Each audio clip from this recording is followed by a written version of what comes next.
დღეს მოხსპატილი წარმოგიდგენთ ჩვენი სტუმარი ამერიკიდან, დოქტორ მარკი, რომელიც გააკეთებს მოხსენებას თავის კვლევაზე და თვითონ წარმოგიდგენთ პროგრამასაც საკუთარ თავს ამას წარმოადგენს და რასაკეთებს. Please, the floor is yours. Let's start from introducing yourself.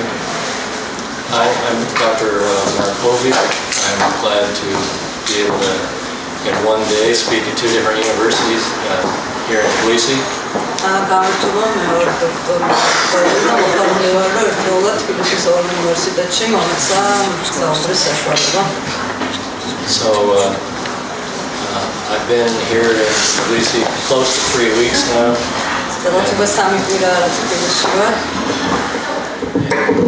been able to travel around Georgia some and also spend some time in Tbilisi. და შევძლებთ უკვე საქართველოშიც მემოხსაურა გარკვეულ ადგილებში და თბილისშიც გვანა და თბილისშიც რამდენიმე ყოფილი ვარ. And the presentation that I'm doing is on two different social psychology concepts that I put together for the Encyclopedia of Cross-Cultural Psychology, Compliance and Outgroups. თემა რომელზეც მე ვისაუბრებ ორი სხვადასხვა ფსიქოლოგიური, სოციალური ფსიქოლოგიური კონცეფტს ეხება. ერთი არის აუთგრუპები, ანუ გარეჯგუფები და მეორე თქვა მორჩილება, რომელიც ამ ეტაპზე ესე ვთარგმნათ ქართულად და რომ მე მოგვიანებით თვითონ გაგვიმარტავს, რომელიც ერთ-ერთ ამერიკულ ფსიქოლოგიურ გამოცემაში არის ასევე დაბეჭდილი.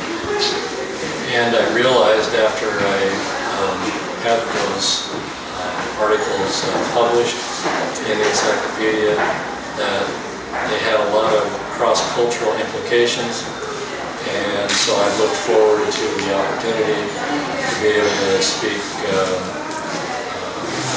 internationally.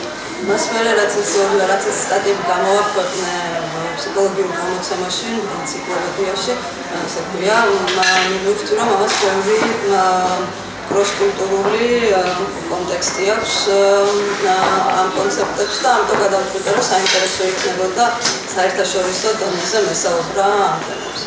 So we come up with how to get an idea of compliance. And compliance is something that takes place with all of us, usually. By the time we're very young, we first learn compliance. It's similar to obedience. It's compliance არის მსგავსი მორჩილებისო, რომელიც შეიძლება დათმობადაც განვიხილოთ და არის ის, რაც ადრეული ასყელას გაგვაჩნია და ადრეული ასაკიდანვე არის ყველა ჩვენგანში. And so even in grade school, many of us learned how to be compliant, agreeable, go along with what the teacher and the officials of the school ask of us. Same thing with what our parents ask of us, is being compliant. ანუ ეს ტერმინი მორჩილება არის, რასაც ჩვენ მაღალ კლასებშიც ვსწავლობთ, როგორ ვიყოთ გამოვიჩინოთ ეს თვისება ჩვენ მშობლების მიმართ, სკოლის ოფიციალური პირების მიმართ, მასწავლებლების მიმართ და ვაკეთოთ ის, რასაც ითხოვენ ჩვენ. It is one of the ways that we are more accepted into groups of people by being compliant. ეს არის ის რისი საშუალებითაც ჩვენ გვიღებენ ჯგუფებში, ერთ-ერთი საშუალება, რითაც ჩვენ გვხვდებით ჯგუფის წევრად. And maybe an important thing to say about compliance at the outset is that it is considered to be something good, a valuable social tool in order for us to be able to be connected with other people. ალბათ მნიშვნელოვანი რაც სამცნებასთან დაკავშირებით შეიძლება ვთქვათ, ის არის რომ დადებითი მოვლენა რადგან ის გვასწავლის ვთქვათ როგორ ვიყოთ მიღებული სხვა ჯგუფში. So when we think about defining compliance, we first of all want to gain some kind of reward, potentially by being compliant, and also to avoid punishment. როცა მორჩილები ჩვენ ამით ესე იგი ვცდილობთ რაღაც ჯილდო მივიღოთ და ასევე მეორე მხრივ თავიდან ავიდოთ დასჯა. It can be an implicit or an explicit response to submit to another person or group's request. შესაძლოა იყოს როგორც იმპლიციტური, ანუ ვთქვათ ცოტა უფრო შინაგანი და ნაგულისხმების ექსპლიციტური, ანუ აშკარა რეაქცია იმაზე, რა მოგვეთხოვება, იმაზე, როგორ დავემორჩილოთ სხვა ადამიანს თუ ჯგუფს. So let me illustrate with an example from my son when he was in grade school, and they were speaking on the topic of Hiroshima and Nagasaki. Roიცით ამის ილუსტრება მოახდინა ჩემი ვაჟის მაგალითზე, რომელიც სკოლაში გადიოდა იმ დროს ჰიროსიმას და ნაგასაკის დაბომბვის. The basic position of the teacher who was teaching that lesson was that Hiroshima and Nagasaki was necessary for American interest and therefore something good. My son took issue with that and questioned all of the people in Japan that died. მასწავლებელი თავი რასაც ამბობდა ის იყო რომ ჰიროშიმა და ნაგასაკი იყო ამერიკის ინტერესებისთვის საჭირო და ამ მხრივ კარგი მოვლენა, მაგრამ ჩემს შვილს ცოტა იყოს ეჭვი შეეპარა და კითხვები დასვა ყველა იაპონელ ადამიანზე, ვინც ამ დაბომბვას ემსხვერპლა.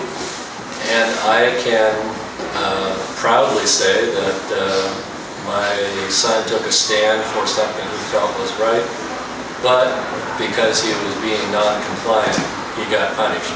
ასეთი სიამაყით შემიძლია ვთქვა, რომ ჩემმა ვაჟმა დაიჭირა ის პოზიცია, არის ის ჯეროდა, რომ მართალი იყო, მაგრამ იმის გამო, რომ მას ეს მორჩილების compliance-ის ტენდენცია ჰქონდა, ის ამის საშუალებით თავიდან აირიდა, დასჯა და ასე ვთქვათ, დაემორჩილა იმ. So perhaps you're already getting the idea that compliance has a positive side, but it potentially has a negative side when we comply with things that go against our values or our conscience. ალბათ ხდებით უკვე რომ ამ მორჩილებას აქვს როგორც კარგი, ისე ცუდი მხარე, ცუდი იმ შემთხვევაში, რომ ჩვენ შეიძლება მოგვიწვიოს ჩვენი ღირებულებების და პრინციპების წინააღმდეგ წასვლა. So I had the good fortune at the beginning of the Iraq War in 2003 to go to a first psychology conference in the Middle East and North Africa in Dubai. გაიმართა რომ 2013 წლის ერაყის ომის დროს მომეცა შესაძლებლობა წავშულიყავი პირველ კონფერენციაზე ამ თემის ირგვლივ, რომელიც დუბაის შუა აზიისა და ჩრდილო აფრიკის შესახებ, რომელიც დუბაიში ჩატარდა. It was a tremendous experience for me, learning-wise, because most of the mental health providers there were from the Middle Eastern countries, whether it was Saudi Arabia, Iran, Iraq, other Gulf countries, Egypt. გამიმართლა რადგან ამ ჩემთვის უზარმაზარი გამოცდილება იყო, რადგან ადამიანები, რომლებიც იქ იყვნენ, ეს ხალხი იყო უმეტესად შუა აზიიდან, იქნებოდა ეს ირანი თუ საუდის არაბეთი. And the women who were at that conference, some of them were in full veil coverage, down long gowns as well.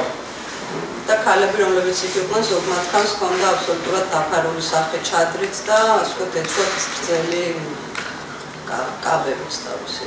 But they took issue with a position that had been long maintained in Arab culture, which is that it is considered to be mentally healthy, therapeutic behavior for men to beat their wives physically when they get out of line. Isini ახლა ჯუშქვეშ აყენებდნენ ამ კულტურის ერთ-ერთ ნაწილს, რომ კაცები არიან მენტალურად ჯანმრთელები და აქვთ უფლება ცემონ თავიანთი ცხოვრება.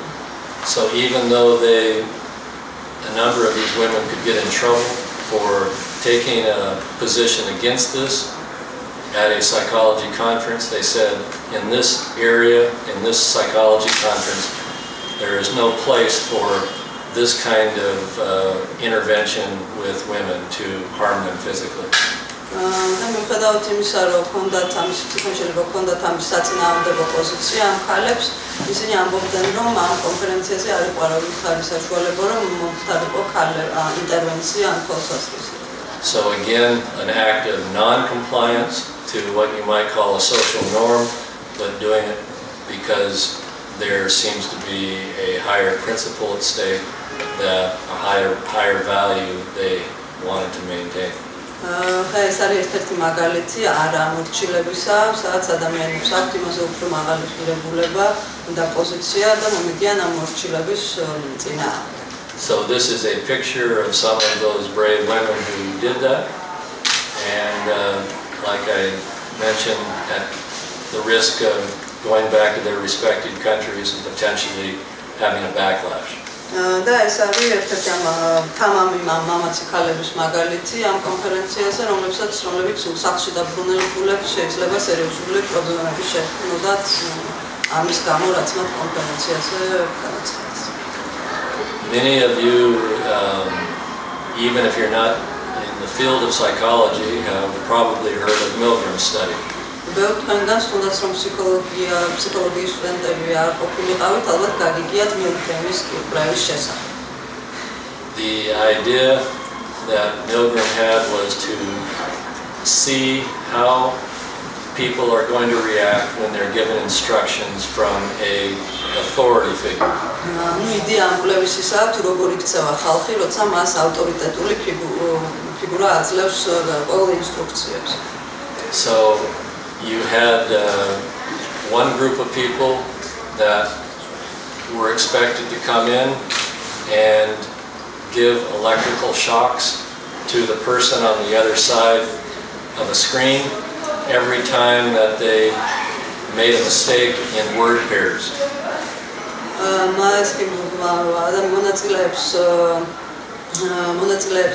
სულა დაეჭირათ ელექტროშოკის ღილაკისთვის ყოველ იმ ჯერზე, როცა ცისფრის თანამსხვრელი ვითომდა უშვებდა რაღაცა შეცდომას, და ეს ელექტროშოკიც არ იყო ნამდვილი, და უნდა დაეჭირა მაშინ, როცა ამას ავტორიტეტული ფიგურა ეტყობა. And the ones that were being shocked, they were actually part of the experiment. They were in the know. And they were pretending to get shocked, even though they really weren't.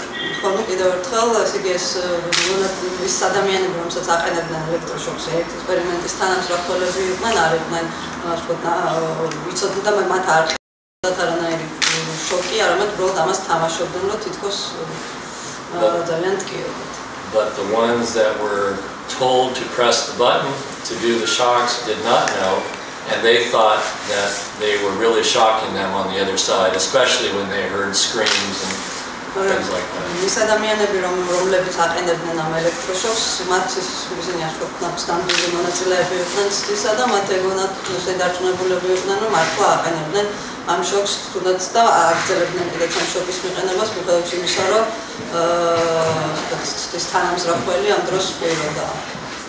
And the reality was that most of the ones that were being asked to do the increases in shock each time that they missed a word pair, so it was more and more electricity, went pretty much to the top. Even when the amount of voltage or the electricity they were getting was sufficient enough to really harm somebody. მოხდა ისე, რომ ეს ადამიანები ის ნამდვილი მონაწილეები აჭერდნენ მართლაც ამ ელექტროშოკს ისეთ, რომ რეალური ყოფილიყო მართლა ძალიან ატკენდა და დიდ ზიანს მიაყენებდა იმ ადამიანს, ვისაც უტყავდნენ ამ ელექტროშოკს. So here compliance runs very similar to obedience to authority, and both were operative here in terms of why those people would press the button repeatedly.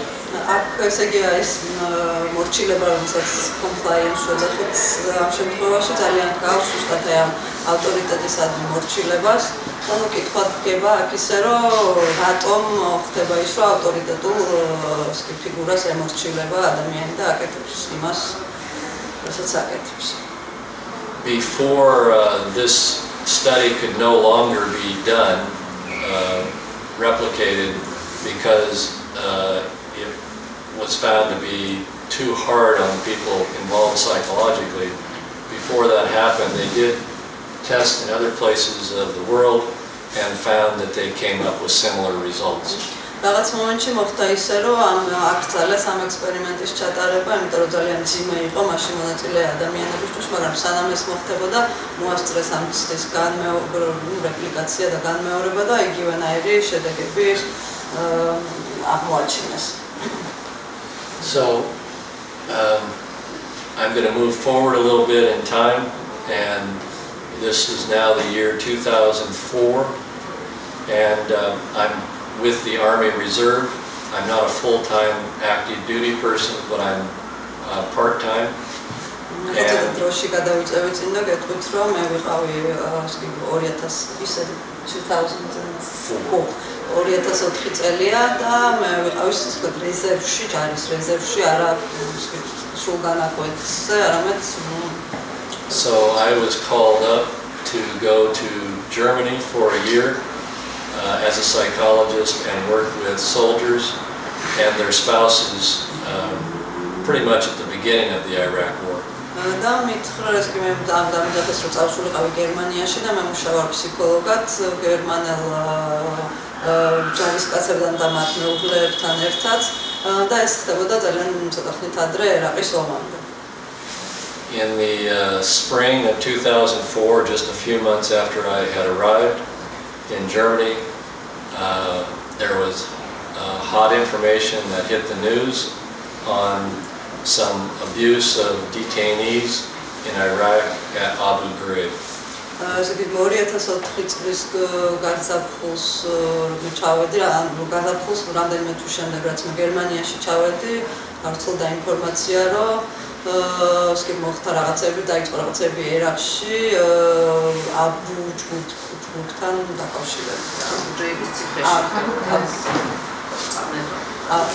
I want to tell you that there were people in the military, especially in the area of psychology or psychiatry, who were deeply, deeply upset by what happened. ძალიან ბევრი ხალხი იყო ფსიქოლოგიის და ფსიქიატრიის სფეროში, რომლებიც ძალიან შეწუხდნენ ამ ამბის გამო. My boss, who was a very high-ranking officer and a neuropsychologist, told me privately that she was so ashamed by what had happened there that she was ready to take off her uniform and throw it in the garbage. ჩემი უფროსი, რომელიც ძალიან კარგი თანამდებობაზე იყო ნეიროფსიქოლოგიის სფეროში, მან მითხრა, რომ ძალიან კარგი ოფიცერი იყო ნეიროფსიქოლოგიის სფეროში, მან მითხრა, რომ მზად იყო გადაექცო თავისი იუნიფორმი.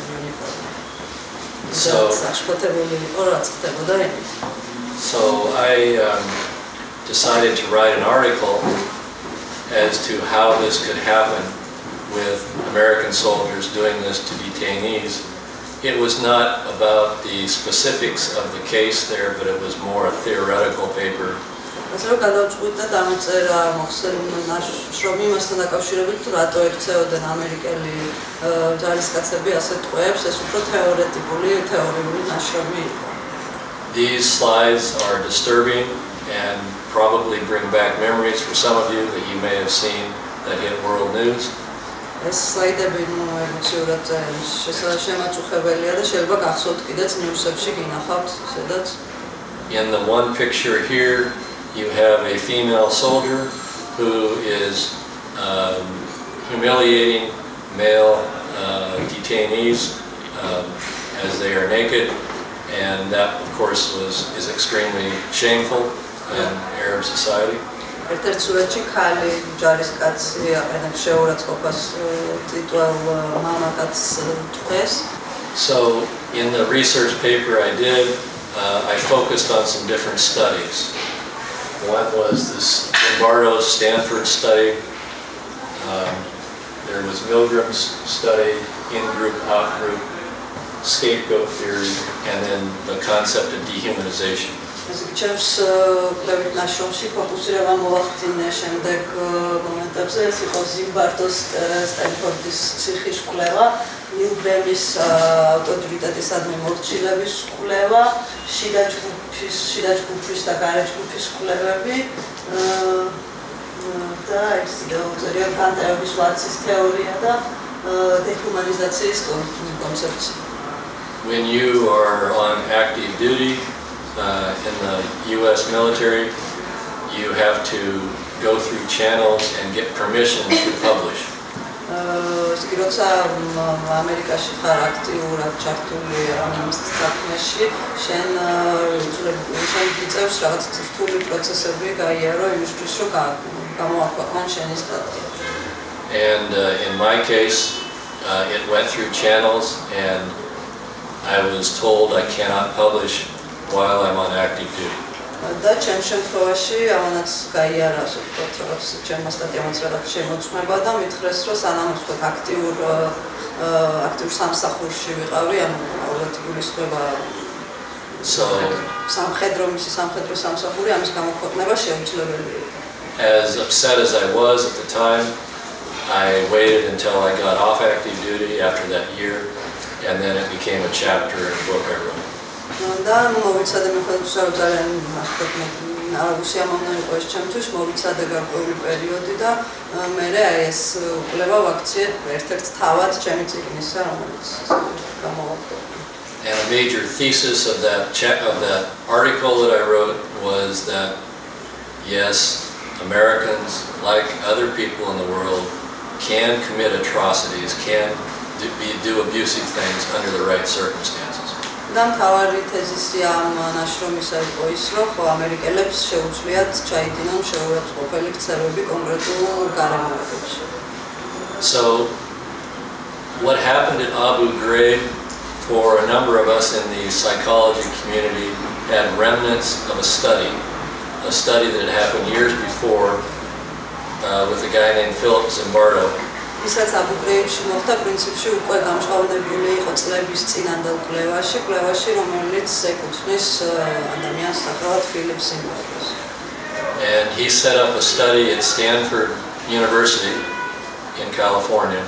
მან ჩაატარა კალიფორნიაში სტენფორდის უნივერსიტეტში ექსპერიმენტი. And volunteers were asked to be a part of this experiment, half of whom were going to be prisoners and the other half were going to be guards. ესე იგი უნივერსიტეტის სტუდენტებს თხოვეს რომ მიიღოთ მონაწილეობა ამ კვლევაში, რომელთა ნახევარი იქნებოდა პატიმრის როლში, ნახევარი კი ციხის მცველის. The experiment, the study was supposed to last 2 weeks. It lasted 6 days. ჩანაფიქრში კვლევა 2 კვირა უნდა გაგრძელებულიყო, მაგრამ სამშობლოდ 6 დღის მანძილზე გაგრძელდა მხოლოდ. In a very short period of time, the students who were the guards became more abusive, more authoritarian, and actually were committing some abusive behavior towards some of the students that were acting as inmates.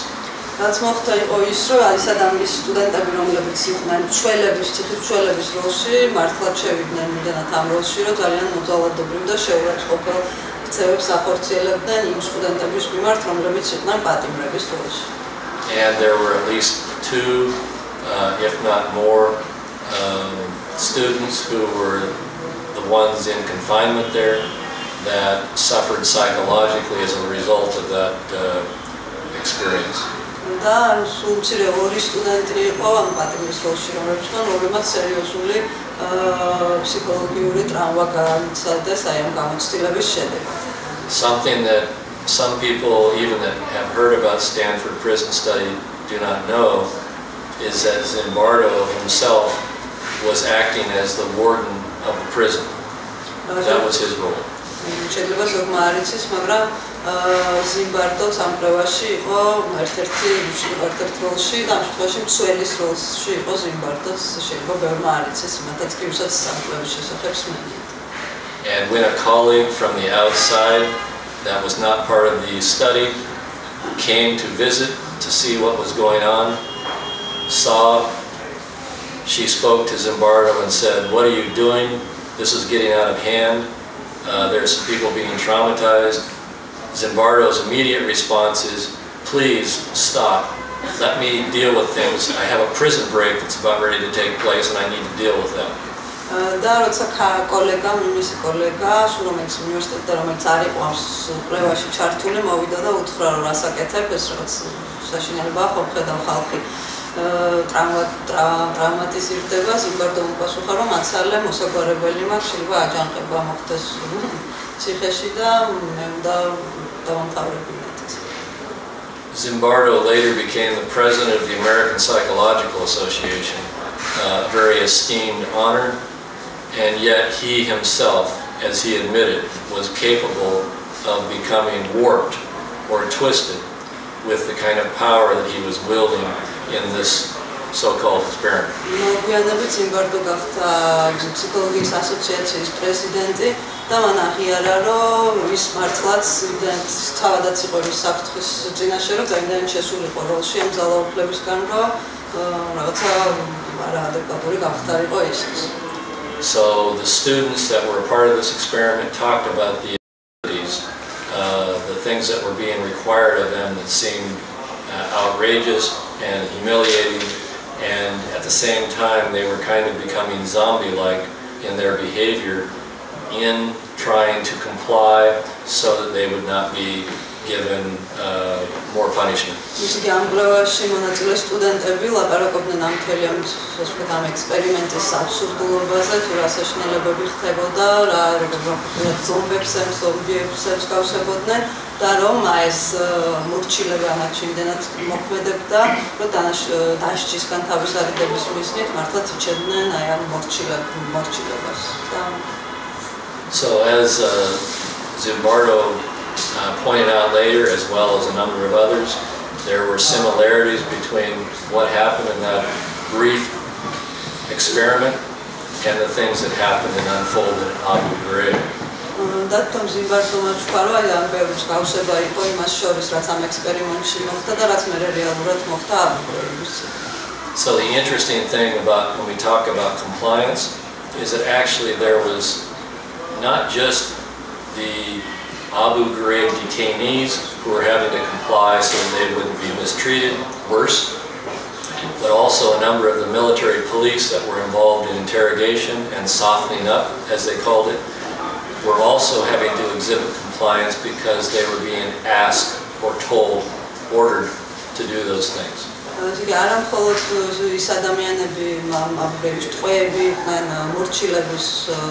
შეხერხუნე იმ თვალსაზრისით მათ რაღაცა დამორჩილებული იყვნენ თორემ რაღაც დასჯა საშინელებთან თავიდან აეცილებინათ ეს საშინელი დასჯა არამედ თქო სიმპტომებიც ამის აღმასრულებლებით რადგან მათაც ჰქონდათ ბრძანება რომ მოქცეულიყვნენ ისე როგორც იქცეოდნენ ანუ სასტიკად.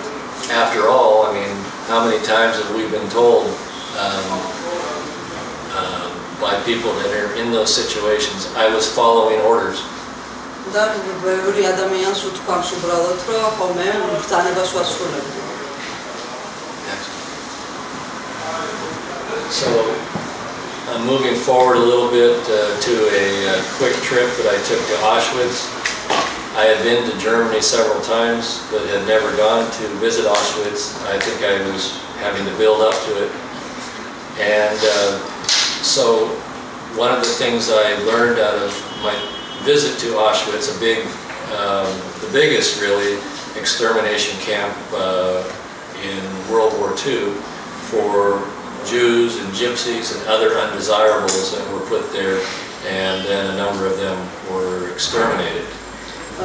და ეს ლამდა გერმანიაში რამდენიმეჯერ ვიყავი ნამყოფი, მაგრამ არასდროს არასდროს მქონდა ნანახი ოსვენციმი, მაგრამ ნუ აი 2004 წელს რაღაც მივედი და ვაღმოვაჩინე, ამ თავარი იყო ეს საკონცენტრაციო ბანაკები, სადაც სვამდნენ ებრაელებს, ბოშებს და სხვა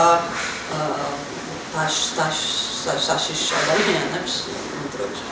And you talk about compliance, that was not just necessary at a place like Auschwitz. In fact, your life was on the line. They actually have written over the at the entrance of coming into Auschwitz, work to live.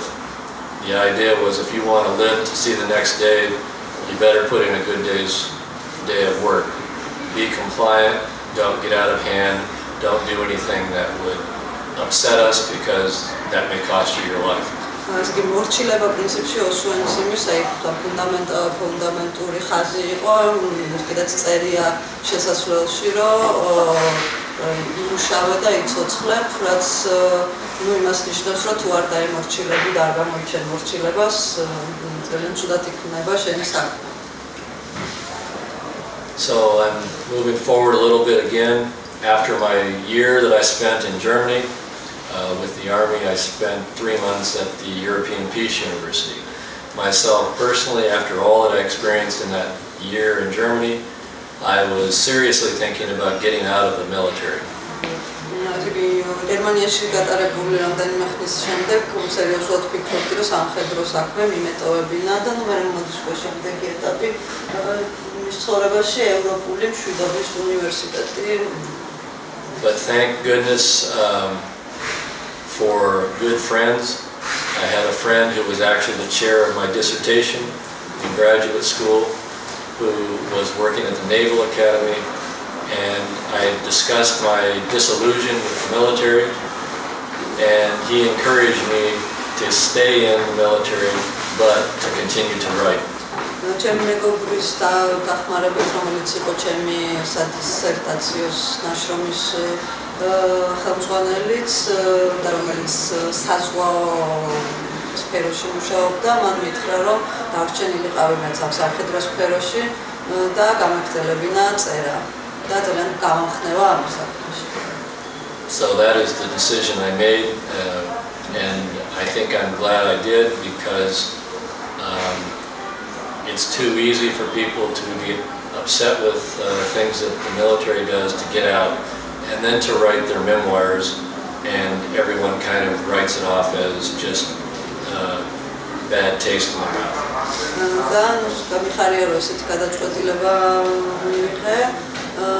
და მნიშვნელოვანია იმაზე წერო, რა ხდება ამ სამხედრო სფეროში, რაღაცა ეს არის რაღაც ისეთი, რაც იტოვებს ცუდ გემოს. So at the European Peace University, I wanted to get some additional tools in my psychology toolbox. ამ უნივერსიტეტში, ევროპული მშვიდობის უნივერსიტეტში, ეს უნდა და დამატებითი იარაღები შემემატებინა ჩემი ფსიქოლოგიური იარაღთა ხელშესათვის. And I met 2 people there, as well as a number of others. The 2 here, the one on the right is from Lebanon, and the other on the left is from Uganda. გავიცანი 2 ადამიანი, მარჯვენა მხარეს არის ლიბანიდან ადამიანი, ხოლო მარცხენა უგანდიდან. The one from Uganda I met the very first day I was there. უგანდიდან უგანდელი ადამიანი გავიცდი პირველი დღეს გავიცანი ჩემი ყოფნისა. Had a discussion with him about his past, and he told me that he had been a boy soldier. და მასთან მქონდა საუბარი დისკუსია პირველივე დღეს და მან მითხრა, რომ ის იყო ჯარისკაცი ბიჭობაში. And in order to live to see another day, to avoid severe punishment, his initiation was to kill a family member. და იმისათვის, რომ თავიდან აერიდებინა დასჯა, მან რაღაც გააკეთა, ასე ვთქვათ, ის ერთგვარი ინიციაცია, რომ მან მოკლა ოჯახის წევრი. And so here he was these years later, now grown, attempting to try to work through the trauma of what he had been through and what he had done. და ერთ წლების შემდეგ იყო ამ უნივერსიტეტში და ცდილობდა გამოსულიყო ამ ტრამვიდან და გაეცნობიერებინა ის, რაც მან გააკეთა ეს რაღაცა. So there, just in brief, that's part of the book I wrote, Wayward Soldier. I express a little bit of the disillusionment of the what you might call normal esprit de corps, the idea of being part of a unit, carrying out a mission, because I'd been talking to too many soldiers and hearing too many stories about bad stuff. ეს არის ნაწყვეტი მისი წიგნიდან, სადაც ცდილობს ჯარისკაცების აგონიაზე ლაპარაკობს და რადგან მას ძალიან დიდი გამოცდილება აქვს მათთან ურთიერთობის და უამრავი საშინელი რაღაცა აქვს მოსმენილი მათგან. And I can remember at one point, which I write about here, feeling like I was a spectator.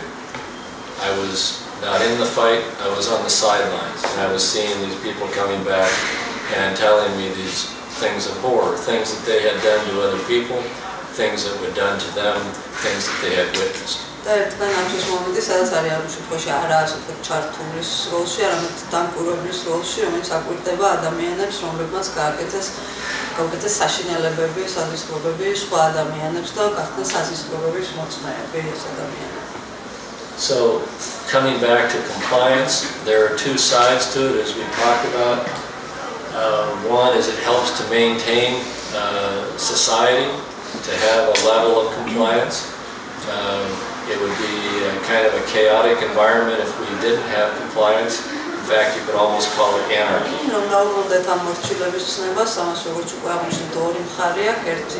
კარგი ის რომ გარკვეულწილად აწესრიგებს გარემოს რაღაც მორჩილების ელემენტები რო არ არსებობდეს იქნებოდა ქაოსი სამყაროში. But in learning to be compliant, I would almost say that sometimes we learn too well to be compliant. მაგრამ ხანდახან ხდება ისე მეორე მხრივ რომ როცა ვსწავლობთ ვიყოთ როგორ ვიყოთ მორჩილები ამ პროცესში ზედმეტად მორჩილებიც კი ხდებთ. And then when it comes down to critical moral issues, things that go against our values, we may still do that out of that need to be compliant. როცა კრიტიკულ მორალურ საკითხებზე მიდგება საქმე, ხანდახან აი ამის გამო რომ მორჩილები ვართ, შეგვიძლია წავიდეთ კიდეც ჩვენი ღირებულებების, გავუცდეთ ჩვენს ღირებულებებს და მათ წინააღმდეგ მივმოქმედოთ. So one study of nurses was done to see how they would react to doctors that were over-medicating their patients. იყო ერთი კვლევა, რომელიც ექცნებზე ჩაატარეს, რომ ენახათ როგორ ექცეოდნენ ისინი თავიანთ პაციენტებს. And even though the nurses said at the beginning they were the type of people who would not go with doctors' orders that weren't right, almost all of them went ahead and did the medications even though they knew that it was too much. ნამართალია საქმეები თავიდან ამბობდნენ რომ ისინი ის ადამიანები არიან რომლებიც სწავლენ ექიმის წინააღმდეგ როცა ექიმი არ იქნება სწორი, მაგრამ ყოველ შემთხვევაში ისე ხდებოდა რომ ექცნები მაინც უჯერებდნენ ექიმებს და აკეთებდნენ ისეთ მკურნალობას და ისეთ მედიკამენტებს აძლევდნენ რაც იყო სავალალო და არ იყო სწორი იმ შემთხვევაში. ან უჯერებდნენ ექიმებს. So there's been some interesting studies that have been done on individual societies versus collective societies. Ones where, like the United States, tends to be looked at as more individual. There's a number of other countries that are looked at as being more family, collectivist oriented. არსებობს საინტერესო კვლევები ინდივიდუალისტურ და კოლექტივისტურ კულტურებზე, მაგალითად ინდივიდუალისტური იგულისხმება ამერიკის შეერთებული შტატები და არის ასევე კვლევები კოლექტივისტურ ქვეყნებზე, რომლებიც არიან უფრო ოჯახზე ორიენტირებული. So the study kind of confirmed that the Polish students tended to go more towards what others thought or had said before in terms of making their own decisions, whereas the Americans tended to go more with an individualist approach. However, it needs to be pointed out that that's not the way it is from one country to another, because we often find that even in a Polish country, some people tend to operate more individualistically when it comes to decision making. არის გარკვეული მონაცემები, რომელიც ამბობს, რომ მაგალითად პოლონელი ხალხი ჰქონდათ წასული მოქცეულიყვნენ ისე როგორც ამასხვები ეთყოდნენ და გადაწყვეტილების მიღების დროს ძალიან ეხმარებოდნენ სხვათა მოსასწრებებს, მაშინ როცა ამერიკელი სტუდენტები უფრო მეტად ინდივიდუალისტურ მიდგომებს ირჩევდნენ, თუმცა ეს არ არის ცალსახა რაღაცა და ასე ცალსახად ვერ ვიტყვით, რადგან პოლონეთში ისეთი ადამიანებიც არიან, რომელიც ინდივიდუალისტურ მიდგომებს ირჩევენ. Also did a study of American and Asian students and found that the Americans tended to be more resistant on the first request, but by the time the second request made, they were more likely than Japanese to go along with the request. არის კვლევები ამერიკასა და აზიის შედარებითი კვლევები, სადაც ჩანს, რომ ამერიკელები პირველ, ასე ვთქვათ, მოთხოვნაზე და პირველ ბრძანებას უფრო წინააღმდეგობას უწევენ, მაგრამ მერე და მერე უფრო მორჩილები ხდებიან, ისევე როგორც ვთქვათ იაპონელები, რომელიც პირველივე ჯერზე უფრო დამყოლნი არიან. So as mentioned, the collectivist individual approach that people take varies in different cultures, in different countries, so it's kind of mixed. You can't say that because you're from a collectivist culture, therefore everyone's going to act that way. როგორც უკვე ვთქვი, ეს სხვაობა კოლექტივისტურ და ინდივიდუალისტურ მიდგომებს შორის არ არის ცალსახა, იმიტომ რომ ხალხი შეიძლება იყოს კოლექტივისტური ქვეყნიდან და უბრალოდ ინდივიდუალისტურ მიდგომებს ირჩევდა და პირით. So in repressive regimes, countries or organizations where there's a lot of force being used for people to act, we find that there's a greater level of compliance from people, but only to a certain point. ჩვენ რეპრესიულ რეჟიმებში და ქვეყნებში და ორგანიზაციებში, რომელიც არის რეპრესიული, იქ უფრო მეტი მაღალი ტენდენცია ადამიანები იყვნენ დამყოლები, თუმცა ეს მაინც რაღაცა კონკრეტულ დონემდე ხდება, რაღაც დონის იქით ეს პროცესიც არ არის. And the world is rife, or there's a number of examples demonstrating that groups of people or even countries can reach a breaking point where they will break ranks with compliance. Things will become so bad that they no longer, even as a group, will be compliant. Არსებობს მაგალითები, რომ არსებობს გარკვეული რაღაცა მთელი ხაზები, რომლის იქითაც ჯგუფები ან ქვეყნები წყვეტენ იყვნენ დამყოლები, რა აღარ არიან დამყოლები. And actually the Middle East is one example of that, because we saw with Arab Spring, we saw one after another country that was really rising up and resisting the authorities. აღმოსავლეთ ამის ერთ-ერთი მაგალითია, სადაც რაღაც მომენტის მერე ისინი მართლაც დაიწყეს წინააღმდეგობების გაწევა, ავტორიტეტებისადმი წინააღმდეგობების გაწევა.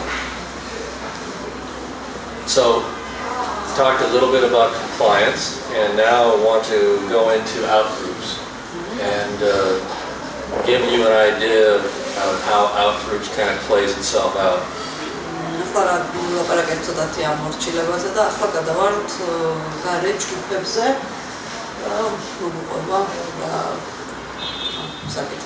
So I was active duty military a long time ago, and I had an officer who was one of the main officers in the unit, and he truly believed, and he expressed to me several times, that the American fighting soldier was the best soldier on the planet.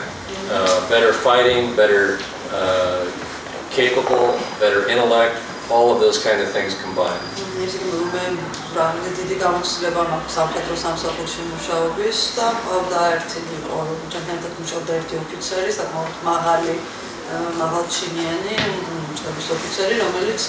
მეუბნებოდა და მიმტკიცებდა, რომ ამერიკელი ჯარისკაცი არის საუკეთესო და მას შეუძლია ყველაფერი, უფრო ინტელექტუალიც არის, უფრო გამძლეც, უფრო ძლიერიც, უკეთ საუკეთესო. So in his thinking, he had established a very clearly defined superior group, which was American soldiers.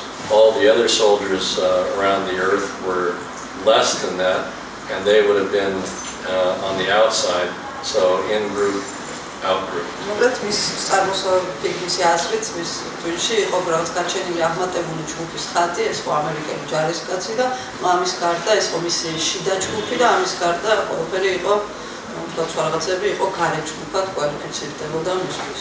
So the breakdown then for the out group is that they become devalued. in some kind of way. They become looked down upon. ანუ რაც არის აუთგრუპული გარეჯგუფის მახასიათებელი ნიშანი, ერთ-ერთი არის ის, რომ ისინი ხდება მათი გაუფასურება გარკვეული თვალსაზრისით. So I suspect that there are a number of people here who have experienced being in an out-group capacity, where whatever established in-group was treating you as less than the way that the in-group was treated.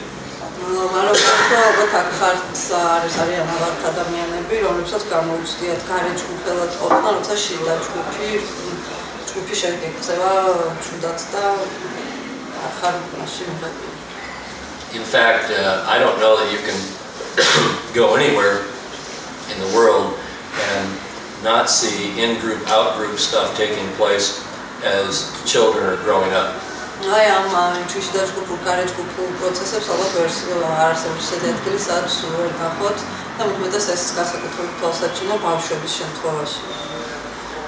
And I'm sure that maybe some here can remember times of rather strong pain of feeling like you were an outcast or in that out-group capacity.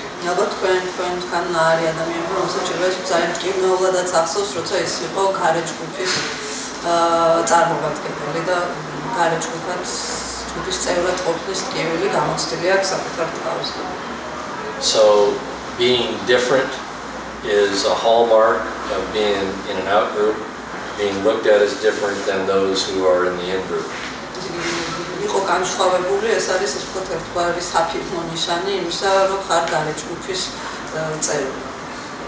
So when you think about, what are we talking about with out-groups, it doesn't enjoy some of the privileges that psychologically, the kind of relationships, the kind of acceptance that an in-group would receive amongst their members.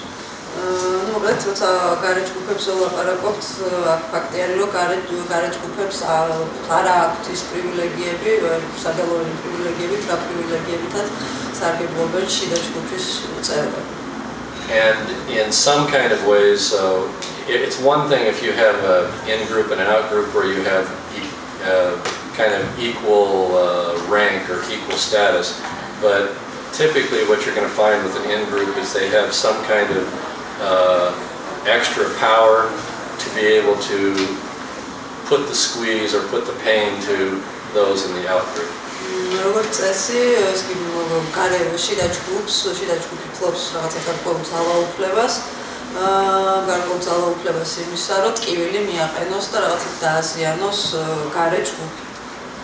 So yeah, there are a number of negative things that can happen, whether you're being oppressed, whether there's strong competition between the out-group and the in-group, and whether there's scorn and other kinds of mistreatment.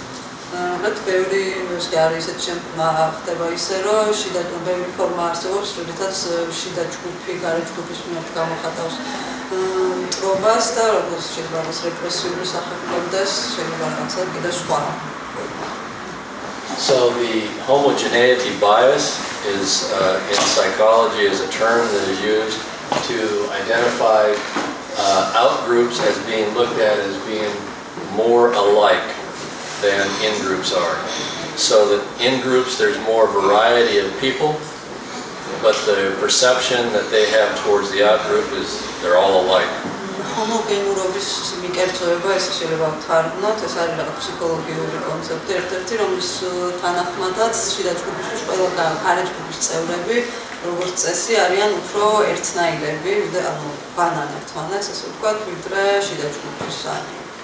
Now, I don't think that in-groups and out-groups is by themselves necessarily a negative phenomenon. I think it's something that is what you might call almost normal to any collection of people, is this forming of groups.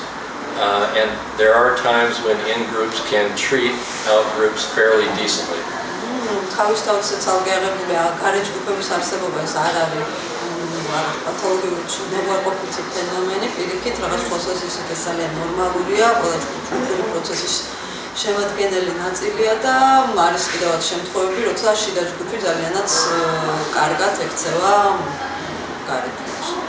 have we not heard of examples of different groups of people living side by side? Different ethnic groups, different religious groups. They coexist, they get along, and then something sets off a spark. And then before you know it, bad things are happening. ხონგაგუგია შემთხვევები, როცა გარე ჯგუფები, სხვა ჯგუფები, გარე ჯგუფებში და ჯგუფები, სხვა ეთნიკური იქნება თუ რელიგიური, თან არსებობენ, ერთმანეთს ეგუებიან, ეწყობიან, მაგრამ უცებ რაღაცა ხდება, რაც ესეთ სუნთებს სხვა ცოტა უსიამოვნო მომენტს. So, about a century ago, we had a man by the name of Sumner who came up with the concept of outgroup, really developed it.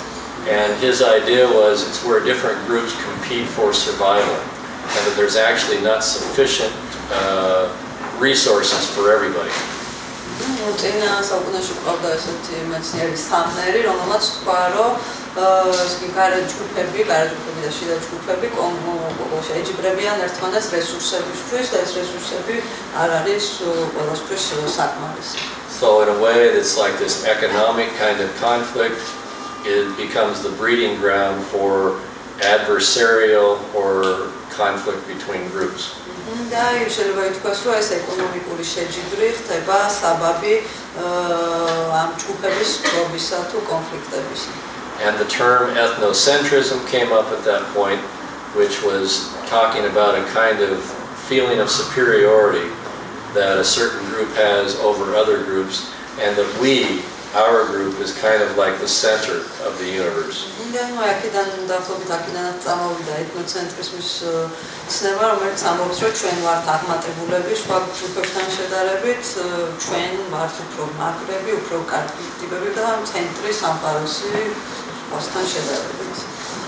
So Gordon Allport, a very well-respected person in psychology circles, came up with some theories about prejudice. Noticed that outgroups tend to be more prejudiced against, that there are more attitudes placed on them, and they're looked at in a more negative light. ფსიქოლოგიაში გორდონ ალპორტი ბევრი ქონდა კვლევა წინარწმენაზე და რომელიც ამბობდა, რომ წინარწმენის ობიექტები არიან როგორც წესი გარე ჯგუფები და მათ მიმართ არის როგორც წესი უარყოფითი დამოკიდებულებები. Certainly in the history of the United States, we don't have to look any farther than there to, in our own backyard, to say that Native Americans and African Americans were certainly put into that camp of being prejudiced against.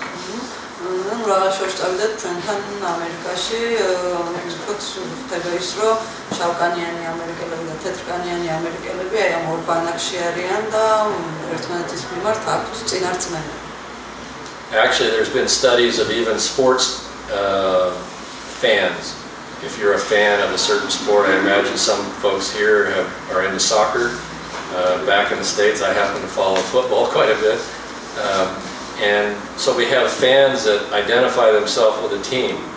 And so what we find, according to this study, and I've kind of seen it played out in real life, is that you tend to see everyone who's on your side of the playing field, all of the fans that are supporting your team, as being more like each other than those fans on the other side.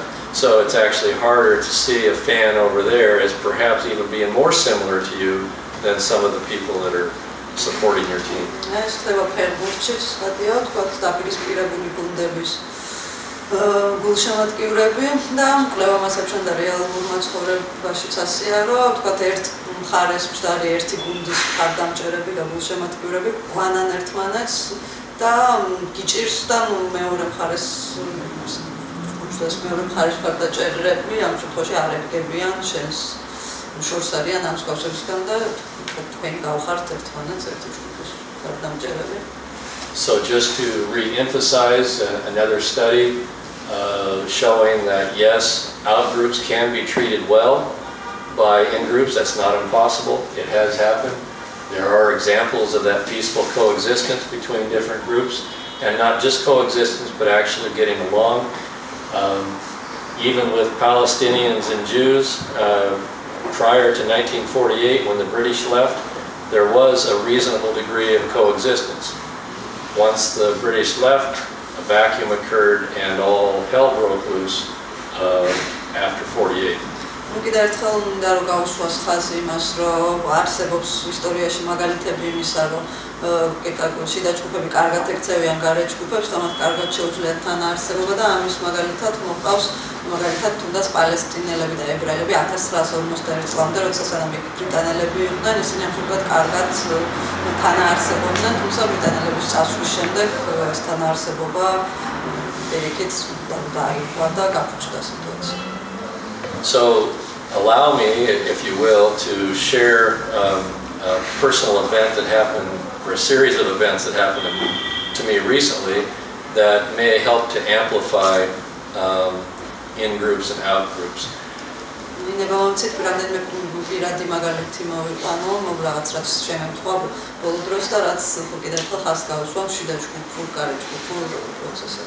As I mentioned, I have been here for about 3 weeks in Georgia and have made 2 trips to Armenia, short trips.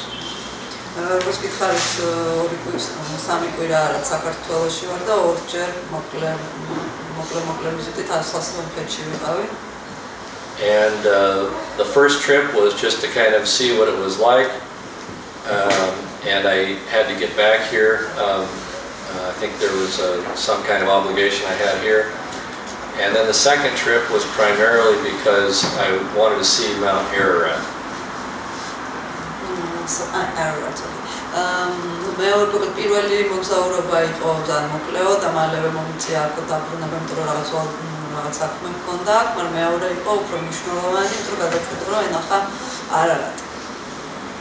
So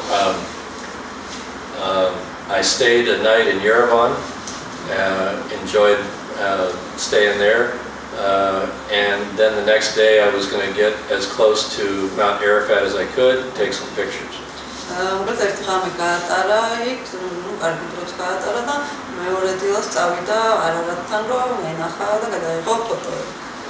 don't know if this is a stereotype, but maybe it's I'm a traveler coming from another part of the world, and so I came ill-prepared. I didn't have my maps, I didn't have GPS. All I was doing was trying to do a beeline as close to Mount Ararat as I could get.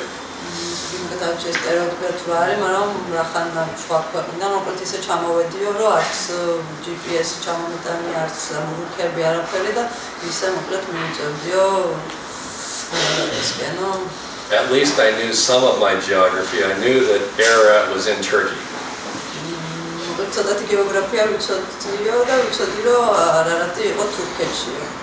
But from Yerevan, I didn't know how far it was before you hit the Turkish border.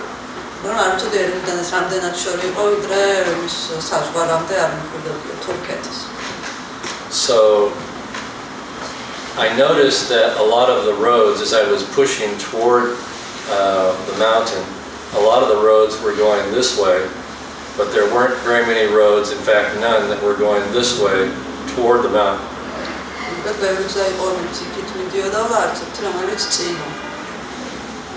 But there were some dirt roads, and I thought, well, I'll go ahead and take a dirt road and get a few more miles closer to the border to get a better picture.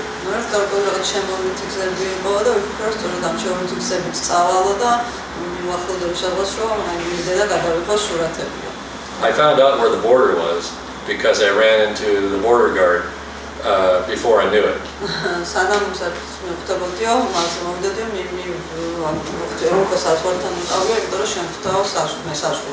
I politely asked him if I could take a picture, and he said no.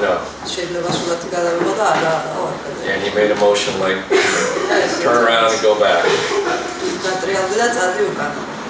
I was compliant, I did, I turned around, but I got confused when I was leaving, and so I actually went right past a group of buildings where I think they had soldiers, probably connected with border guards, and they had a big tower, somebody up in the tower. მაგრამ ხო დავარჩილდი მასაჟს მართლა ცოტა წამოვედია, მაგრამ მე უცებ რაღაცა მომეწონა დავიბენისავით და მარჯვენა მხარეს წამოვედი, სადაც კოშკი ჰქონდათო და სადაც მქონია ჯარისკაცები იყვნენ. So I thought, this isn't good. I need to find my way out of here. And so I got on another road, went out a ways, and I thought, I'm far enough away right now, out of eyesight, and so I'll go ahead and take my picture. I'm out.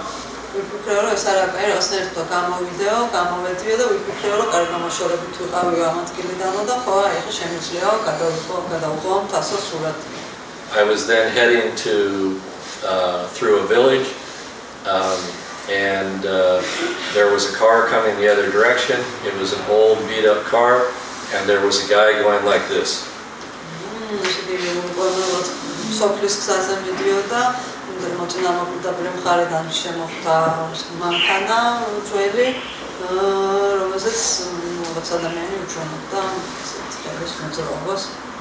The thought ran through my mind, maybe this person has something to do with the border, but I don't want to know that, and I'm going to ignore it.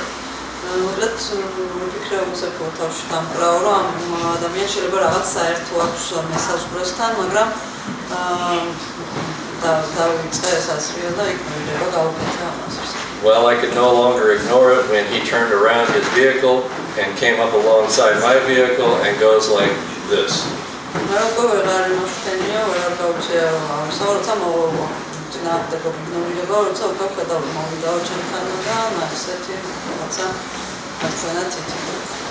So I stopped the vehicle, and he got out, and I got the idea that he was concerned about me being so close to the border and what was I doing there. And in short time, another car rolls up, kind of like a black sedan.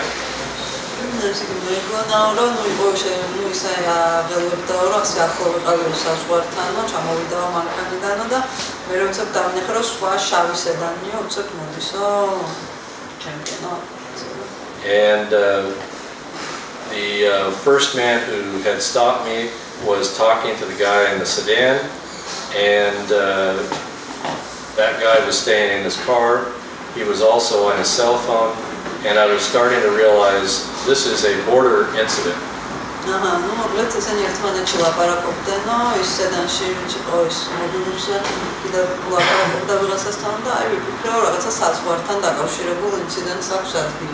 And if I had any question that it was a border incident, I didn't when a military jeep rolled up and an officer got out to come talk to me.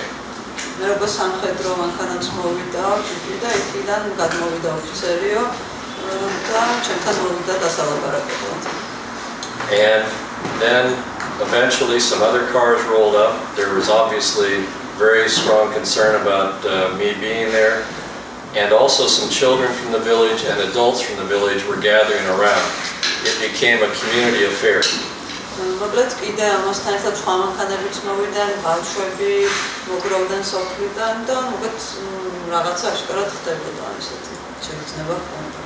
And after looking at my papers, my passport, seeing where I'd been in the past and so forth, probably after about an hour, 2 women come up in another jeep, another military jeep.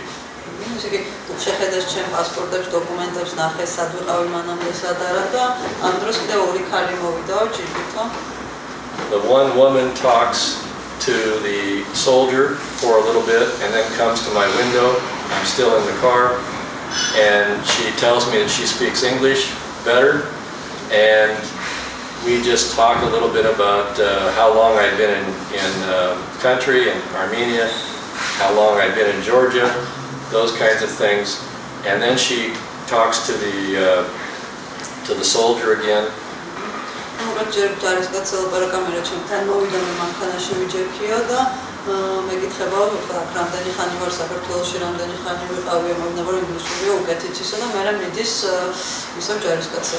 And then she comes back to my window, and by this time I'm pretty wound up. I'm pretty stressed.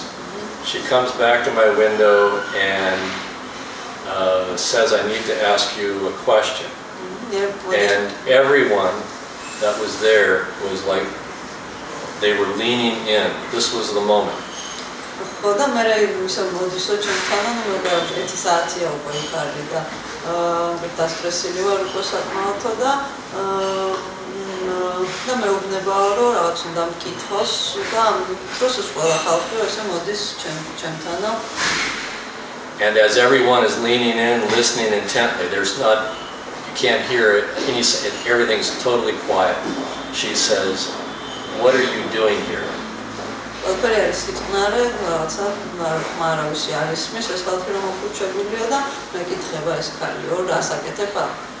yes, I knew quite clearly that I was in the kind of thing of being an out-group here, and that it might be an out-group of being a foreigner on the border.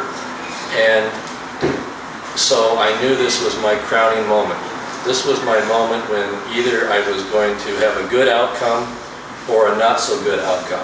მოკლედ მე ვთქვი რომ მე ვიყავი არეჯ ჯგუფის წარმომადგენლის როლში, თვალსაჩინო და მე ვიყავი მწველი საზღვარზე და მე ვთქვი რომ ეს იყო ძალიან საინტერესო მომენტი ჩემთვის, რომ ან ისე დამთავრდა კარგი შედეგით, ან ცუდი შედეგით. And so as best as I could, I was pulling together all my faculties, all my learning, all my experience from years, and I said, ever since I was a small boy, I have wanted to see the mountain. I wanted to see Mount Arafat because when I was a small boy, I heard about it through Bible stories and that Noah's Ark was on there. And I just wanted to get as close to it as I could and see it for myself. ესე იგი მე ყველა ამბურჩემი ყველა უნარი რაც ნასწავლი მქონდა ყველაფერი ვცადე ამის კონცენტრება მომეხდინა და ესეთი რაღაც უთხარი საბოლოოდ რომ მე რაც თავი მახსოვს ბავშვობიდანო მაინტერესებდა ამ მთის ნახვა, იმიტომ რომ არარატ ეს არის იყო ბიბლიაშიო და აქ იყო ნოეს კიდობანიო და აი ძალიან მინდოდა მთელი ცხოვრება ამ ადგილის ნახვა.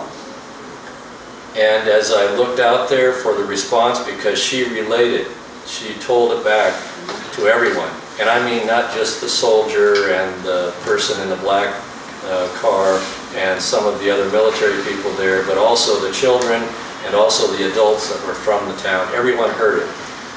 And she relayed it back, and I started to see these smiles come on the faces of different people. And the soldier then talked briefly with the woman. He turned to me and he said, "You can go."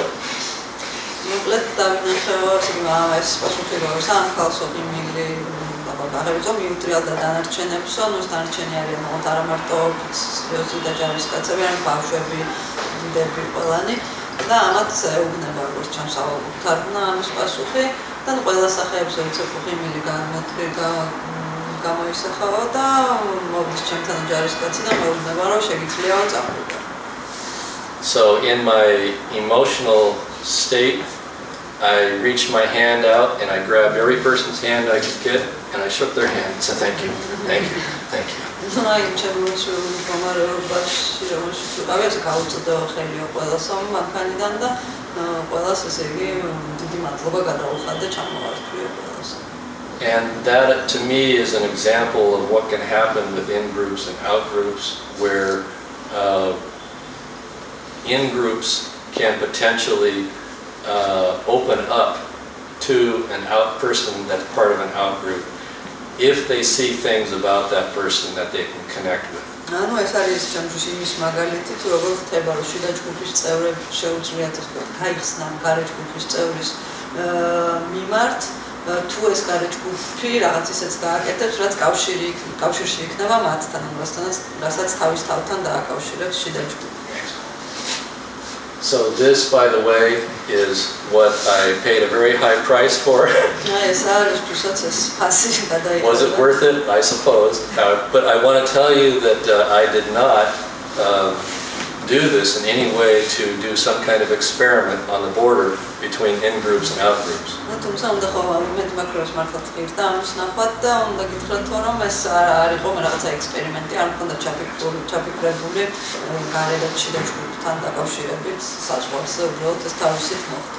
So yes, part of what can happen with in-groups is that they can have some flexibility. It doesn't have to be rigid. ამის რაც ერთ-ერთი ამახასიათებელი გაშიდა ჯგუფი შევა ის არის რომ არის ის რომ მათ შეგვიძლია მოქნილები და არაუმცირებელი იყვნენ რიგიდულები.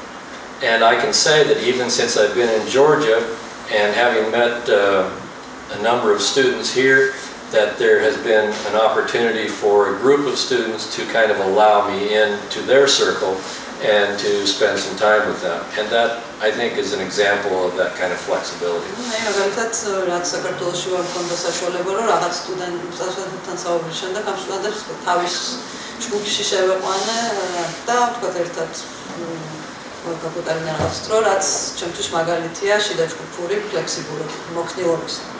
Another thing that can happen with outgroups is that when one or more persons within an outgroup commit some kind of bad act, sometimes then everyone in that group can be looked at as being bad as well.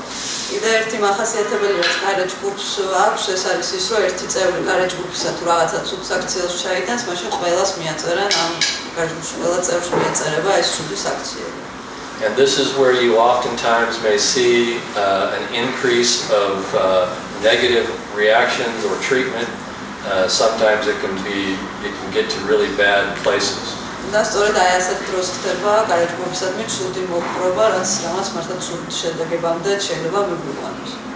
What I call kind of a building of escalation.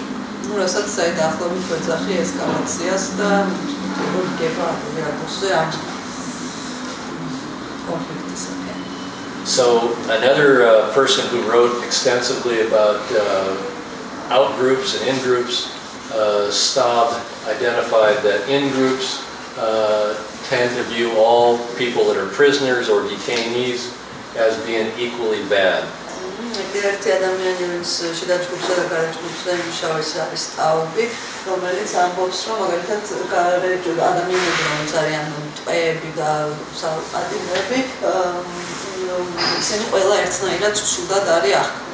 And I'll venture to say that there are probably some people here in the audience who know of people that you have been friends with or been acquainted with who have committed this kind of error in terms of, because of some things that happened to them from a particular group, then decide that everybody in that group is equally bad.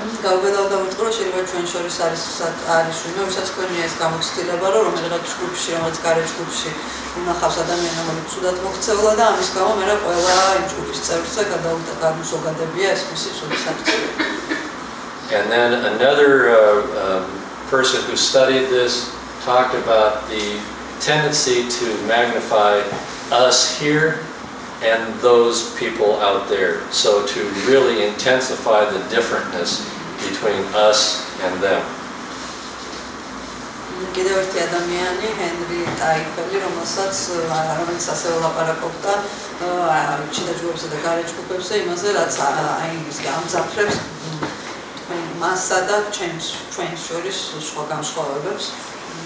And then another study on American Japanese is that Americans tended to be more trusting toward in-group members despite any connection to out-group members.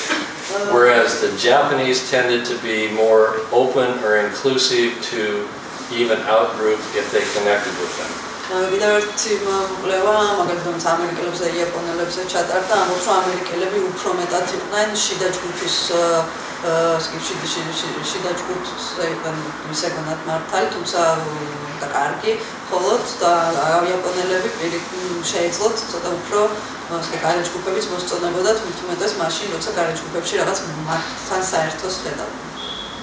I had another good experience that I had in Amman, Jordan in 2011 when I went to a conflict resolution training there in Amman.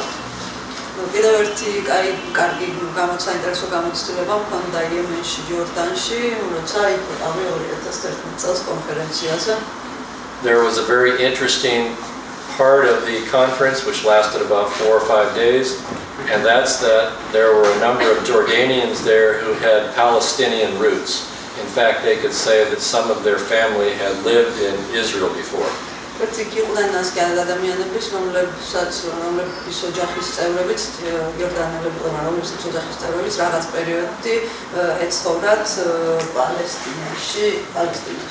And also at the conference we had a group of Israelis who had what you might say, come in through the back door diplomatically to be at the conference in Jordan. ასევე იყვნენ აქ წარმოდგენილი ისრაელელები, რომლებიც ასე ვთქვათ, თითქოს აი რაღაც სპეციალურად იყვნენ ჩამოსულები აი ამ კონფერენციაზე, რომ ენახათ იქ მიმდინარე მოვლენები. A number of the Jordanians decided that they could not stay at the conference with Israelis at the conference also. ზოგმა იორდანიელმა გადაწყვიტა, რომ არ შეძლო კონფერენციაზე დარჩენა, როცა კონფერენციაზე ისრაელელებიც იყვნენ. The goodbye that they made to being there took about 2.5 hours as they explained all of the different reasons why they had to leave.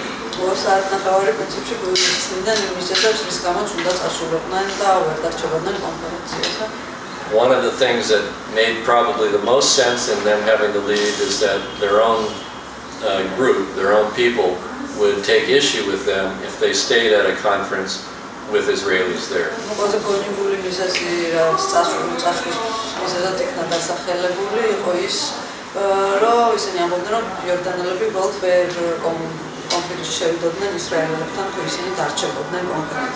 The unfortunate part is that those Israelis were on the cutting edge of their own society in terms of wanting to make connections with the other side and to find ways toward peace.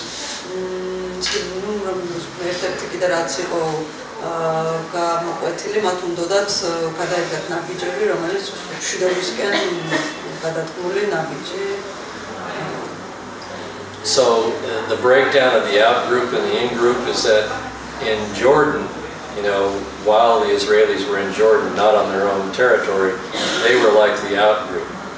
And then when the Palestinians would be in Israel, they would be more the out group with the more dominant presence of Israel. So there was kind of a trading off depending on where you're at.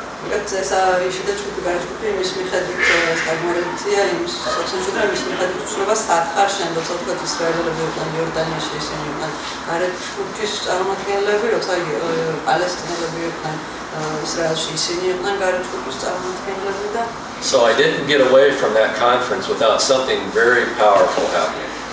And the powerful...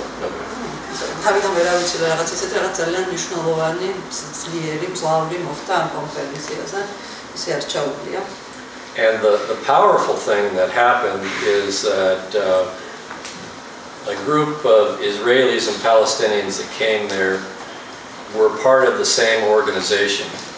It was called Wounded Crossing Borders. And this was made up of Palestinians and Israelis who had been wounded in previous wars fighting each other.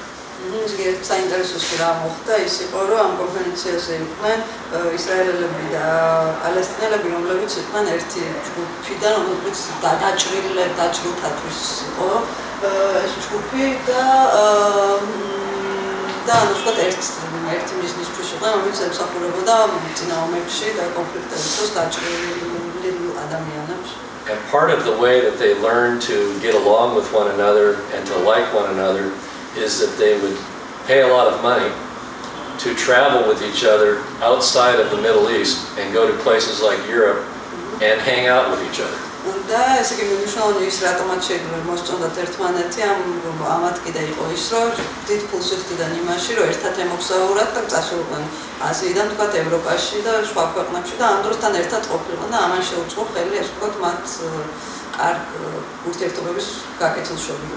So really no longer could you have an us versus them. If you have crossed over and you have met some people on the other side who seem to be decent human beings and you can learn about them and you can actually care about them, you know about their families and all of that, it's hard to be an us versus them. ჩვენ და ისინი მოგვიწევენ რთული ხდება რომ არსებობდეს უკვე იქ სადაც როცა შენ იცნობ თქვა ამ ისინის წარმომადგენლებს, რომელსაც იცნობ მათ ოჯახის წევრებს, ხები როგორი ადამიანებიან, მან უკვე ისე ზღვარი ხდება ამ შიგაჭრილსა და გარეთ შორის. It didn't happen from government. It didn't happen from the top down. It happened from regular people. ეს არ ხდება სამთავრობო დონეზე, ამ თავრობა არ არის ამის ინიციატორი, ეს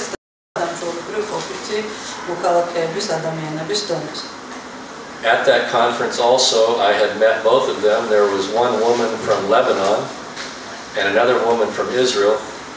They had never talked to somebody from the other side in their lives. And so they met each other, and lo and behold, they found that they related to each other pretty well. And they started to talk and interact, and to this day, they are very good friends. But you know that Lebanese woman that had to go back to Lebanon, she had to be pretty cautious about who she told about that. მოგეთ ეს ხო კიდე იყო ლიბანელი ქალის და ისრაელელი ქალის მაგალითის მაგალითი, რომლებსაც მანამდე არავის სხვა არ ენახათ, ეს უფრო სხვა ფორმისობრივ წარმომადგენელი და აღმოჩნდა, რომ ერთმანეთს ძალიან კარგად შეეწყვნენ და დღემდე არიან საუკეთესო მეგობრები. თუმცა ლიბანელი ქალის შემთხვევაში საინტერესო ისაა, რომ ძალიან ფრთხილად უნდა ყოფილიყო, რომ იქ სახლში დაბრუნებული ვისთვის ეთქვა, რომ ისრაელელი მეგობარი ყავდა და ვისთვის არა. So you can have these boundaries or these limitations between us and them, and what we find is that the more crisscrossing that there can be, where I cross over, I go to that side, I find out a little bit about them, they come over, they find out about me, that crisscrossing helps to kind of break down those rigid boundaries. But no საჯარო რომლებიც შეიძლება რიგიდული იყო, მირკვევა იმით და მოხდება მოქნილი, როცა ხდება გასაგებად ადამიანების გადასვლა, გამოსვლა ერთმანეთში, როცა ერთი მიდის თქვათ მეორესთან, მეორე მიდის პირველთან, ამ დროს უკვე სუსტდება ეს საჯარო და იკლებს შიდა გარეთ შორის დაპირისპირება. And I wanted just a little bit to contextualize to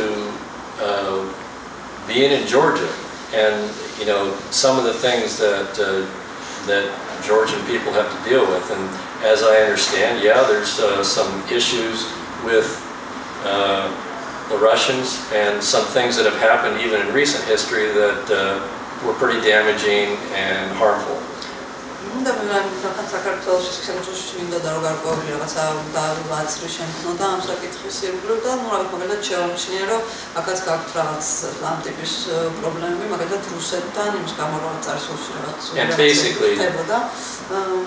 basically just to identify that, yeah, you've got an in-group and an out-group kind of thing going on there.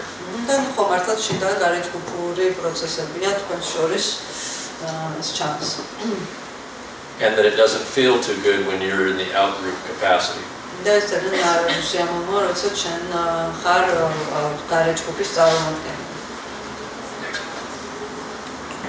So just a word about globalization.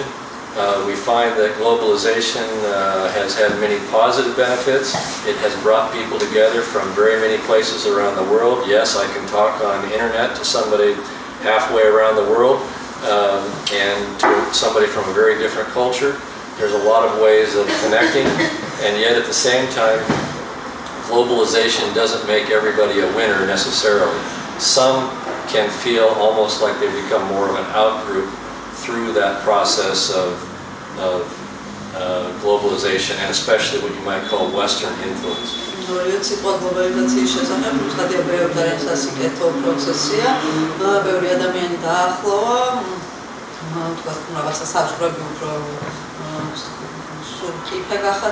მაგრამ უნდა ითქვას ისიც, რომ ამავე დროს ზოგი ადამიანისთვის ეს დასავლური გლობალიზაცია არ ყოფილა სიკეთის მომტანი და თქვა ზოგი ადამიანს უფრო მეტად არ ცნობინა გარეჯ ჯგუფის წევრად თავი ვიდრე მანამდე. So I want to at least suggest, I think that there's probably could be more research in this area. I have researched it some myself, but I want to suggest that the falling of the Twin Towers in New York was partly the result of a group out there that felt like an out-group. ამაზე არის რაღაც კვლევების საკმარისიც არის, მე თვითონ ჩემი კვლევის ინტერესის საგანსაც წარმოქმნის, მაგრამ მე მგონია, რომ ამერიკაში Twin Towers-ის გრევა იყო შედეგი იმისა, რომ რომელიღაც ჯგუფმა იქ იგრძნო თავი ძალიან გარე ჯგუფად. One of the things I learned in my research is that Osama bin Laden had started to develop issues with the United States in particular when we came to Saudi Arabia and we were on holy ground, considered the holiest area in the Middle East with Mecca and Medina, and we had infidel soldiers, foreign soldiers on that soil. ამერიკის შეერთებული შტატების მიმართ მას მე ჩვენ შევედით საუდის არაბეთში, რადგან ეს მიწა, იმიტომ რომ ეს იყო მათთვის წმინდა მიწა ახლო აღმოსავლეთში. So I guess all that says is maybe watch out for the backlash of a marginalized group that feels like an outgroup. ისინი ყოველთვის უნდა უყუროთ რა მოყვება ჯგუფის მარგინალიზებას და როცა ჯგუფი თავს იწყებს გარე ჯგუფად So just to summarize, outgroups can persist and do persist in cross-cultural ways. We're not going to see outgroups or in-groups go away, but there is at least hope that maybe there's potential for learning from the past and finding better ways to relate between in-groups and out-groups.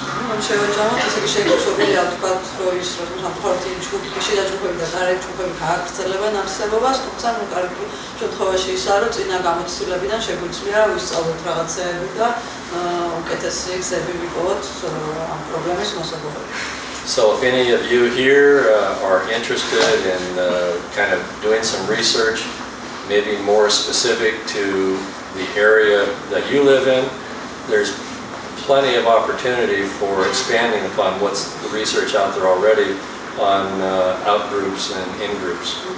თუ რომელიმე თქვენგანი დაინტერესებული ამ თემაზე ჩაატაროს კვლევით თქვენს ქვეყანაში, კარგია, იმიტომ რომ საშუალება იქნებათ, არის ძალიან ბევრი კარგი კვლევა ამ თემის ჩიაჭკუებს და გარე ჯგუფებს.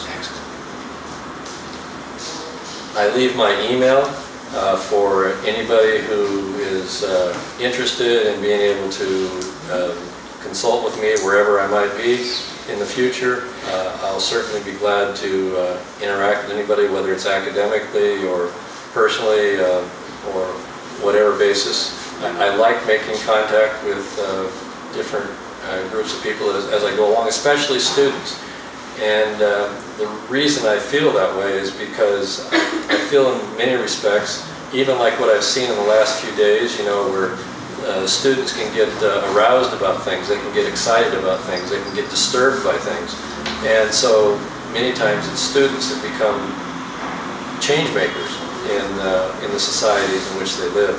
So again, I just want to encourage all of you who are here to pursue your studies, and that even though it may seem like it doesn't pay off all of a sudden, that there's good stuff that can come from education, and that you can kind of become kind of at the leading edge of your society.